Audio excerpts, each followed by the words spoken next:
जय मसीह की। परमेश्वर आप सबको आशीष दे। यीशु को जानो, जीवन को जानो, भाग 13। और आज का हमारा मुख्य विषय है वर्तमान काल का अनुभव, उद्धार पा रहे हैं। तो हम देखेंगे वर्तमान काल यानी इस समय कौन व्यक्ति उद्धार पा रहा है और वर्तमान समय में, वर्तमान काल में यदि हमें उद्धार पाना है तो हमें क्या करने की जरूरत है, क्या करने की आवश्यकता है। तो हम परमेश्वर का वचन को मनन करेंगे। पहला पतरस और 2 अध्याय 1 से लेकर 3 पद तक। पहला पतरस और उसका 2 अध्याय 1 पद से लेकर 3 पद तक हम पढ़ेंगे और इस वचन पर हम मनन करेंगे।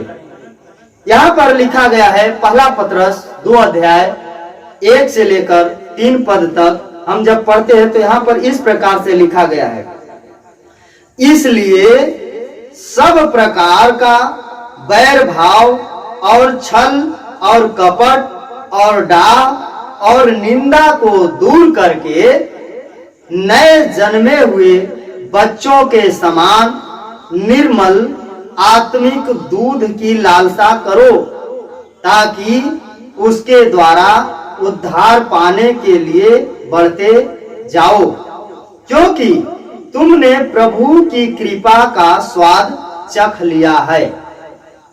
जय मसीह की। परमेश्वर इस वचन पर आशीष दे।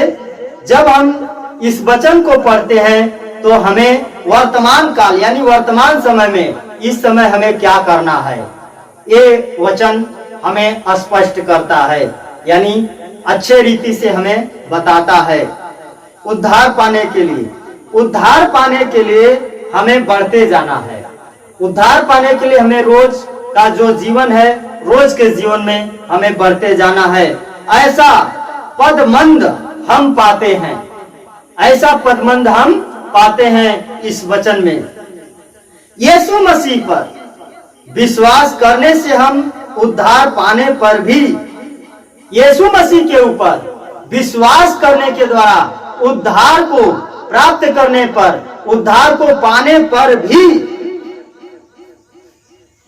उद्धार का निरंतर प्रक्रिया हम में हो रहा है। यानी यीशु मसीह के ऊपर जब हम विश्वास करते हैं और विश्वास करने के द्वारा उद्धार को प्राप्त करते हैं और उद्धार को पाने पर भी हमें इस प्रक्रिया को क्या करना है, हमें ये प्रक्रिया हमारे जीवन में क्या कर रही है, हो रही है। हम यीशु मसीह के अनुरूप होने तक, हम यीशु मसीह के अनुरूप स्वरूप होने तक अब तक हमारे शरीर का मोचन न होने के कारण हम पापों से लड़ते हुए दिन प्रतिदिन हम उद्धार पाते रहना है। यीशु मसीह का क्रिया हमारे जीवन में है, इसलिए हमें जो हमारा जो बाकी का जीवन है, जो वर्तमान काल का जो हमारा जीवन है, जो इस समय का हमारा जीवन है, हमें रोज प्रतिदिन हमें हमारे जीवन से, हमारे पापों से युद्ध करते रहना है और उन पापों के ऊपर हमें विजय प्राप्त करना है।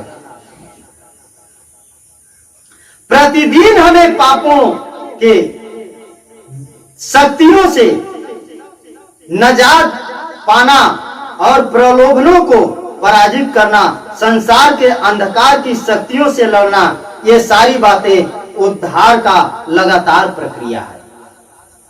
यानी प्रतिदिन रोज हमें उद्धार को प्राप्त करने के लिए रोज युद्ध करना है, रोज प्रलोभन से युद्ध करना है, अंधकार की सामर्थ्य से हमें रोज प्रतिदिन युद्ध करना है। और जो अंधकार का सामर्थ्य है, प्रलोभन है, इन सारे शक्तियों से हमें रोज लड़ने की जरूरत है और उसके ऊपर विजय को प्राप्त करने की जरूरत है। जैसा हम वचन में पढ़ते हैं और जब वचन को पढ़ते हैं और मनन करते हैं तो लिखा है, इसलिए सब प्रकार का बैर भाव और छल और कपट और डाह और निंदा, सब प्रकार का बैर भाव, छल, कपट, डाह और निंदा को छोड़ना है, त्याग देना है, दूर कर देना है और नए जन्मे हुए बच्चों के समान निर्मल आत्मिक दूध की लालसा करें।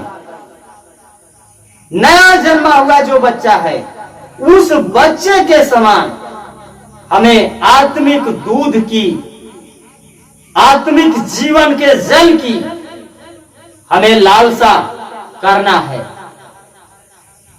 ताकि उसके द्वारा उद्धार पाने के लिए बढ़ते जाओ। उसके द्वारा उद्धार पाने के लिए हम क्या करें? बढ़ते जाएं, क्योंकि तुमने प्रभु की कृपा का स्वाद चख लिया है। यहाँ पर वचन में लिखा है, क्योंकि अब हम जो प्रभु यीशु मसीह में हैं, प्रभु यीशु मसीह के परमेश्वर के स्वाद को चख लिए हैं। इसलिए आत्मिक दूध की लालसा करें, आत्मिक दूध, आत्मिक जीवन के जल की लालसा करें।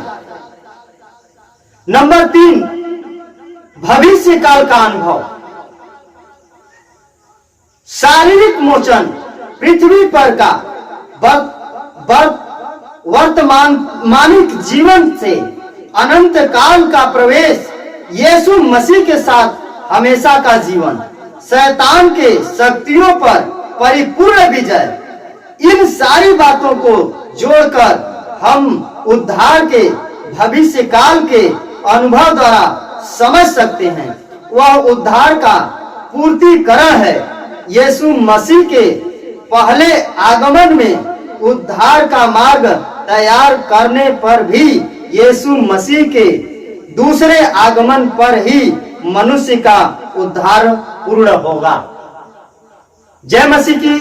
तो हम जब देखते हैं भविष्य काल का अनुभव, भविष्य काल का अनुभव में जब हम देखते हैं, तीसरा नंबर में जब भविष्य काल का जब अनुभव हम देखते हैं, तो इसमें भविष्य काल का अनुभव में यीशु मसीह का दूसरा आगमन तक, जब यीशु मसीह आ जाएं, दूसरे आगमन में जब यीशु मसीह आते हैं, उस आगमन तक हमें परमेश्वर के काम में हमें आगे बढ़ते रहना है। रोज हमारे जीवन से बुरे कर्मों को, रोज बुरे जीवन शैली को हमें दूर करते रहना है और यीशु मसीह के दूसरे आगमन तक हमें सुसमाचार प्रचार करते रहना है।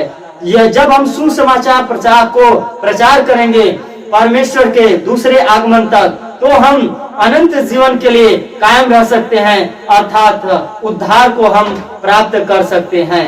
तो हमें भविष्य में भी जो यीशु मसीह आने वाले हैं, उसमें हम फिर पुनः वापस जिंदा हो जाएंगे परमेश्वर के वचन के मुताबिक। तो परमेश्वर इस वचन पर आशीष दे। आमीन।